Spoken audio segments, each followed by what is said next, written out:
Welcome to Usapang Matino. Ngayon po ay tatalakayin natin ang mga usapin tungkol sa constitutional amendments through a constituent assembly. Marami na pong senador ang nagde-deny na hindi sila kasabwat dito. Pero ito yung mga, kung sa Bisaya pa, huring-huring. Yung mga whisper in the ear, in the wind na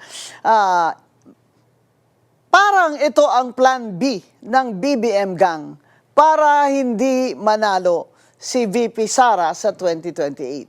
Dahil ang plan A na impeachment ay malamang na hindi po tatalab. Dahil alam naman po natin na kahit ano pong show ang binigay sa inyo ng committee ni Luistro sa House of Representatives ay ang bottom line sa Senado, kailangan makakuha ang pro-impeachment ng 16 votes or as required by the Constitution, 2/3 votes. At sa ngayon po ay makikita natin sa bagong reorganization na si Senate President Alan Cayetano na ang namumuno at si Senator Loren Legarda ay 11 lamang or 11 ang minority bloc o sa malamang magiging pro-impeachment. Sinasabi nila na baka naman ang isa dyan o dalawa ay hindi boboto dahil nag-abstain sila sa reorganization. Pero ngayon po, halata na that there is already a very divided Senate and there is a line clearly drawn between the majority bloc and the minority bloc who oppose the Senate presidency of Alan Peter Cayetano and probably will be the same senators who will vote guilty on the impeachment of VP Sara. Now remember, again, 16 votes po ang kailangan sa ating saligang batas. 16 votes sa mga senador ang kailangan para makonvict si VP Sara at siya ay ma-impeach, matanggal sa kanyang posisyon at ma-disqualify for life from holding public office. Now, imposible na po makakuha sila ng 16, hindi po ba? Kahit na po mag-absent si Senator Bato de la Rosa, ay 12 pa rin po ang nandyan ngayon sa Senado at ang 11 ay clearly malayo po naman ang 11 sa 16. Kaya yung pong plan B na pinag-usap-usapan ay importanteng malaman natin kung ito nga po ba ay may mga sinimulan at sino po ang nagsisimula ng mga planong ito. Now remember that the trust rating of President Bongbong Marcos now is very, very low. It is -15.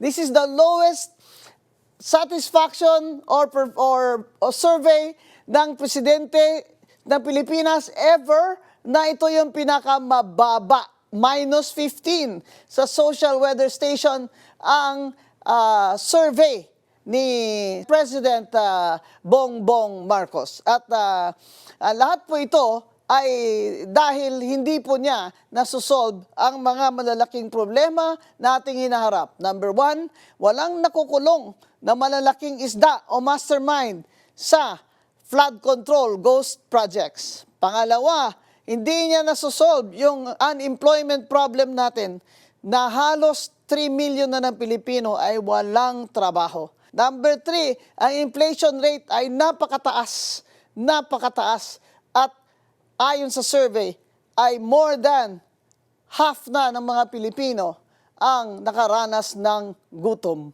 Yan po, inflation kasama ang fuel or energy crisis, yan po ang malaking problema hanggang ngayon ay hindi nasusolve ng BBM administration dahil ayaw ni BBM at ang kanyang mga financial advisors na wag na munang kolektahin ang value-added tax sa fuel at kerosene at wag na munang kolektahin ang excise tax sa fuel at sa mga kerosene. Yan po ang dahilan kung bakit hanggang ngayon ay hindi po nasusulba ang ating kahirapan sa fuel crisis. Hindi po masusod ni BBM yan sa pag-import ng supply. Hindi po supply ang problema natin. Ang problema po natin, mga Pilipino, ay ang napakataas na presyo ng gasolina, krudo at ng kerosene. At yan po sana ay masusolve ni BBM kung isuspend niya ang collection ng 12% VAT at excise tax sa fuel, gasoline, diesel, and kerosene. Pero ayaw nila. Kasi may tinatarget po na collection ang Department of Finance para po magamit nila sa unprogrammed funds ni BBM sa ating budget. So ito yung gobyerno ni BBM na deficit na at nagbabayad ng utang ng mga 2 trillion a year at deficit ang ating budget. Ibig sabihin, hindi po nakakakolekta ng income o taxes ang ating gobyerno na sapat sa kanyang gustong igasta. Pero ang corruption index natin ay napakataas naman. Kaya sa buong Asia, ay sa corruption index ay number 3 or number 4 ang Philippines ngayon. At yan ang isa sa pinakamalakas na dahilan kung bakit ang satisfaction rating or dissatisfaction rating ni President Bongbong Marcos ay -15.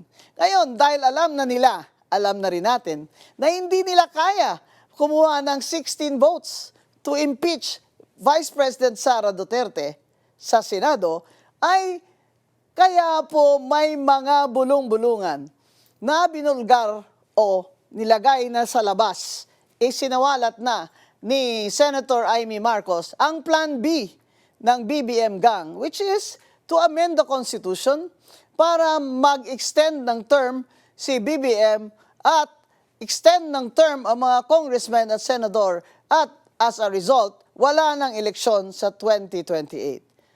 Sinasabi nila it is far-fetched, but no. Under a Marcos presidency, nothing is far-fetched when you're talking about control and political dynasty and perpetuation in power. Ito po si President Bongbong Marcos ay sa tingin nyo lamang ay mayumi at pahinahon magsalita. Pero marunong po ito. Marunong po ito. Nakikita naman natin sa strategy na lahat ng oposisyon ay kinakasuhan. Kasama na ngayon si Senator Rodante Marcoleta. Kaya pakinggan natin ang kapatid ng presidente, ang kanyang ate, si Senator Amy Marcos, sa kanyang privilege speech tungkol sa planong mag-amenda ng Constitution through a Constituent Assembly. Tingnan natin. Senator Amy Marcos. Thank you very much. Magandang hapon po, Madam President, our Majority Leader, the ladies and gentlemen of the Senate. I rise today on a matter of personal and collective privilege to address a pressing issue of utmost national importance. For far too long, our Filipino people have been left uncertain, confused, deliberately kept in the dark regarding the true intentions behind the continuing and increasingly belligerent efforts to upend the new Senate leadership and worse, to amend the Constitution. The Filipino people deserve clarity. The Filipino people deserve honesty, and above all, the Filipino people deserve at least the truth. Madam President, today I will not rely solely on my own words. I will present before this chamber a short video containing documentation, footage, and statements directly connected to the ongoing efforts toward term extension and charter change. With your permission, therefore, may we now direct the technical team to play the video presentation. Charter change na sinasabi ni Senator Amy Marcos ay Constituent Assembly ang pamamaraan dahil kontrolado ng BBM administration ang House of Representatives. Ayon sa Article 17 ng Konstitusyon ng Pilipinas, ang Constituent Assembly ay maaring magpasa ng mga amendments sa konstitusyon sa paraan ng pagboto ng Congress or House of Representatives at Senado by 2/3 vote So sa House of Representatives, 2/3 vote at sa Senado ay 2/3 vote. Siyempre, mag-aaway po ang Senado at House of Representatives niyan kung ang 2/3 vote ba ay voting jointly or separately. Natural lamang po na ang interpretation dyan ay voting separately because we have two houses. The lower house, which is the House of Representatives, and the upper house, which is the Senate. So they must vote separately, and each house must get 2/3 vote. And in the Senate, again, that is the same 2/3 vote that you need to impeach Vice President Sara, which is 16 votes, which means that there is no way that this present minority bloc can pass amendments through a constituent assembly. But you know, Bongbong Marcos is always full of surprises and will never know what else, what magic tricks he's going to pull out of his hat. Remember, a constituent assembly, after po bumoto ang House of Representatives at ang Senate separately na makakuha man sila ng 2/3, kung makakuha sila, ay kailangan po may ratification pa ng mga amendments na yan na ibobotohan ng mga tao. Kaya kung po sinasabi na anong magic tricks, because dumaan po ako sa martial law ni President Ferdinand Marcos, our dictator, who was very, very bright, number 1 in the bar, UP College of Law, very, very bright, such that he wanted to be a dictator, but he termed it a constitutional dictatorship. So pinamindahan niya ang konstitusyon and had his own provisions in the Constitution na meron siyang Amendment number 6, which was his power to make laws by himself na wala ang batasang pambansa. Pero naalala ko, paano ba nila ni-ratify yung konstitusyon ni Ferdinand Marcos? Alam nyo ba ang mga kwento doon? Ang mga tao, binibidyo, pinipicturan sa mga assembly sa barangay at tinanong, siyempre mga tao, kami, pagka-raise ng vote ng hands, yan na, by overwhelming vote, ratified na ang konstitusyon ng Pilipinas, ng bagong constitutional dictatorship ni Marcos. At nang umakyat man ito sa Supreme Court, ay panalo pa rin si Marcos. Kaya sinasabi ko sa inyo na sabihin ba nila, masyado kaming suspitsoso? Hindi po kami suspitsoso. Kami po ay kinakabahan dahil dumaan na kami sa unang martial law ni Ferdinand Marcos at hindi po yun namin makakalimutan. Pero ano na po ba ang nangyayari ngayon? Hindi po ba para bang disguised na martial law itong mga nangyayari sa atin? May mga oposisyon na senador at iba pa na ngayon kinakasuhan na. Isa-isa, hindi lamang isa-isa, kundi successively o sunod-sunod. Ngayon, isasali na nila si Senator Rodante Marcoleta. Sabi, lalabas na daw ang plunder charges laban kay Jinggoy. At ikakasuhan din si Cheese Escudero. At kakasuhan pa ni NBI Attorney Matibag si Vice Mayor Attorney Respicio for inciting to sedition. Alam nyo, ang nakakatakot talaga nung panahon ng martial law ay basta na lang po dadamputin kayo. At wala namang arrest warrant, wala. Ito naman ngayon siguro, meron naman silang i-produce na warrant. Pero may nabasa po ako na isang post ng kaibigan ni Senator Bato na may dumating na mga 20 na NBI agents sa bahay niya at sinisearch yung bahay niya na walang dalang search warrant. Kaya ito po ba ay hindi ba ito labag sa batas? Pero parang baliwala na lang sa NBI ngayon kung ang ginagawa nila ay hindi tama o hindi ayon sa batas dahil napakalakas naman po ng sandalan siguro ni Attorney Matibag. Nakasandal siya sa pader.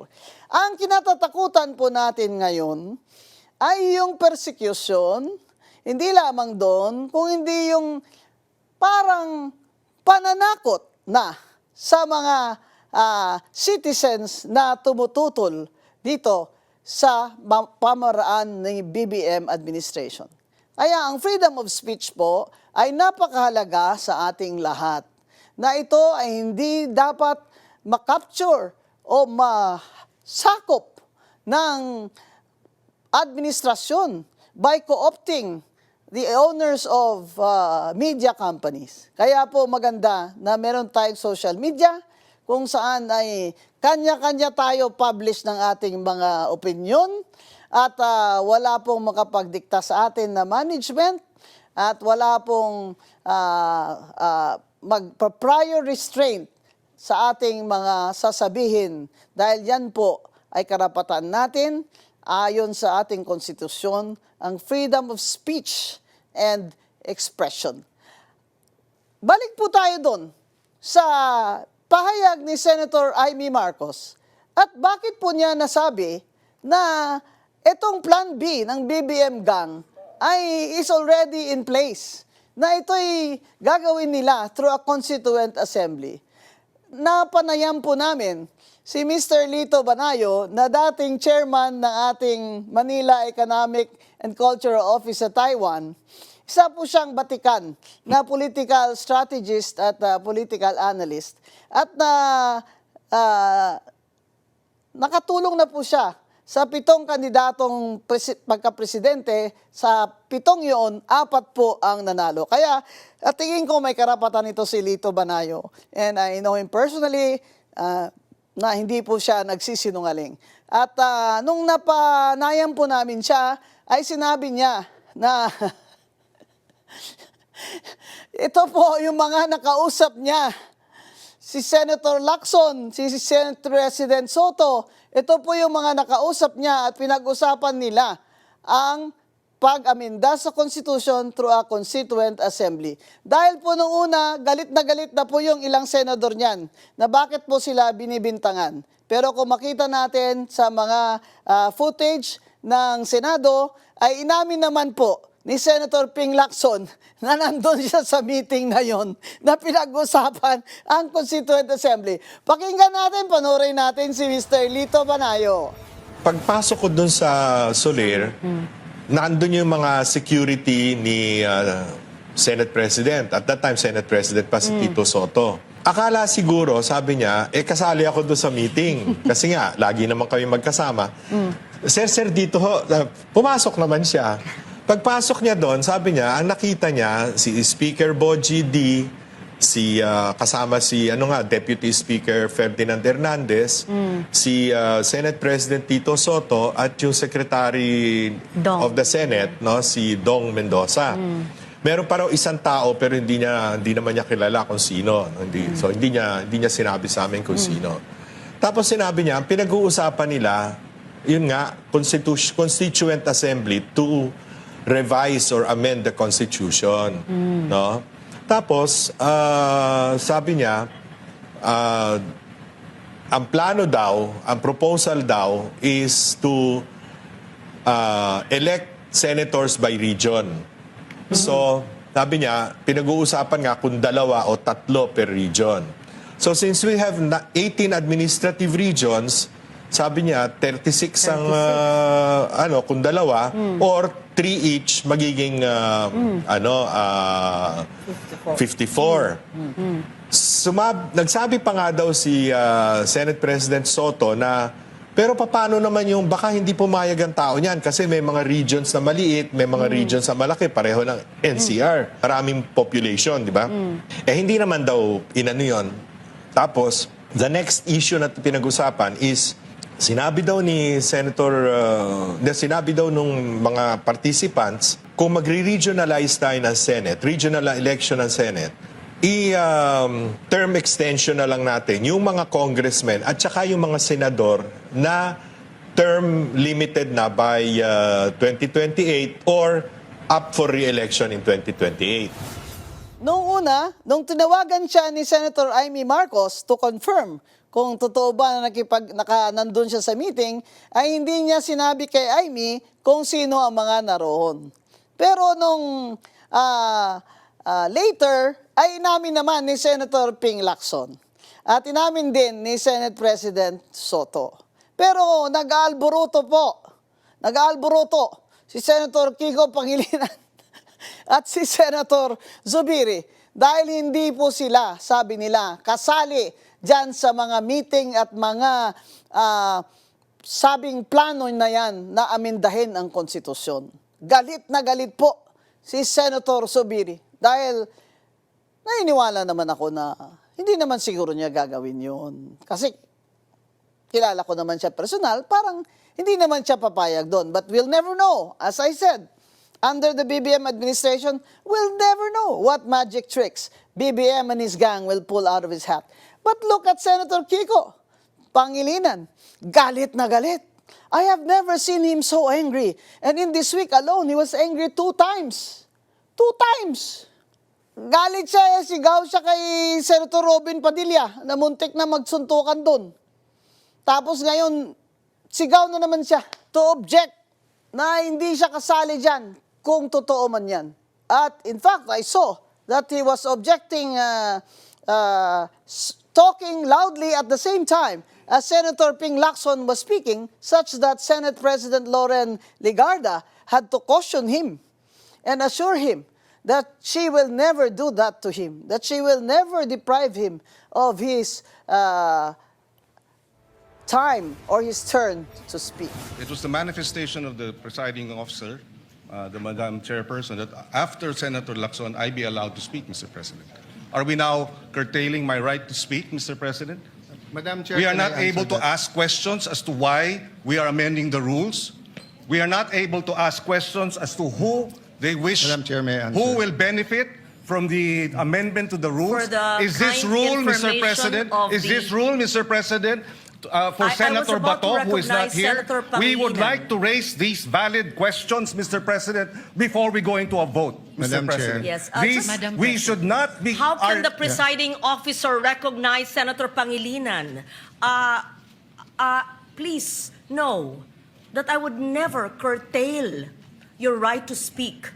Just as in 2004, I believe you were seated, and I was a vice presidential candidate of FPJ then, and my microphone was closed, and my right to speak was closed, was not given.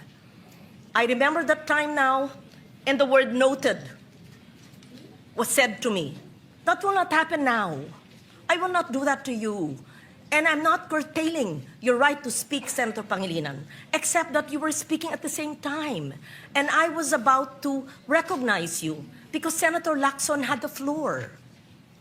Thank you, Madam President, for So that I just wanted to clarification. be clear on record because I If- recognize you're being emotional, but it will go on Senate record that the presiding officer was curtailing your right to speak.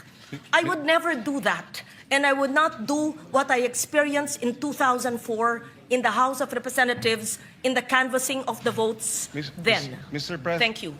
We see a Senate that is so divided over the impeachment of VP Sara, such that they're taking things personally now. That's why they say, ibalik daw ang dignity ng Senate. Teka muna, sino ba nagsimula nito? Kung meron mang na-diminish man ang dignity ng Senate. Kung politika lang po ang pag-uusapan, ay maintindihan naman ng taong bayan yan. Pero ngayon po, lahat na, dinadaan na sa personal na mga damdamin. Noong nag-move si Senator Marcoleta na i-amend ang voting internal rules ng Senado para makaboto naman by electronic means ang mga senador na wala, hindi physically present, ay nag-object agad sina Riza Ontiveros at iba pa. At sinasabi nila na hindi ba dapat pag-usapan pa yan sa Rules Committee? At nag-comment pa si Senator Raffy Tulfo na dahil ba makukulong si Bato? Dahil ba may makukulong na mga senador? Marcoleta said that is an unfair statement because hindi pa naman natin alam kung sino ang makukulong. Hindi po ba? At tingnan po naman ninyo kung bakit mahalaga din na makaboto sila by electronic means. Ito po kasi ang nangyari. Hindi lamang sa COVID, kung hindi pwedeng mangyari ngayon. Nangyari na kay JV to eh. Kay JV to. Na-hospital siya. More than 1 week, hindi siya nakaparticipate. Eh kung hospital po ang senador at wala naman siyang mental incapacity, pero may physical siya na hindi physical incapacity, kundi physical impossibility to be physically present in the grounds of the Senate, ay maaari po sana siyang bumoto kung ang amendment ni Senator Rodante Marcoleta ay makapasok. Abangan po natin yan sa Monday at abangan natin uli ang sunod na walkout ng minority bloc. Maraming salamat po. Ito po si Attorney Rowena Guanzon, ang inyong lingkod.